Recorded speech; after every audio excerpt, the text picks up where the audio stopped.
Тем временем праздничные мероприятия в самом Карткеросе сегодня были омрачены новым громким задержанием. По эпизоду 4-летней давности следователи предъявили обвинение Александру Артееву, первому заместителю руководителя администрации района. Но что особенно примечательно, сразу после ареста своего шефа Василия Гончаренко 26 мая этого года он вплоть до сегодняшнего дня организовывал работу муниципалитета в качестве ИО.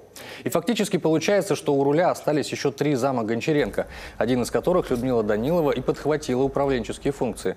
Сегодня в коридорах местной власти спокойно, еще работает выставка с конкурса детских рисунков на тему профилактики коррупции. Тем временем бывший исполняющий обязанности руководителя Александр Артеев подозревается в получении взятки в особо крупном размере. По данным следствия, за покровительство коммерческой организации в ее победе на заключение муниципального контракта фигурант потребовал 2, а получил 1 200 000 рублей. Также, что может показаться важным, уголовные дела возбуждены еще в отношении посредника взятки и самого директора коммерческой фирмы. Сейчас по ним решается вопрос о мере пресечения.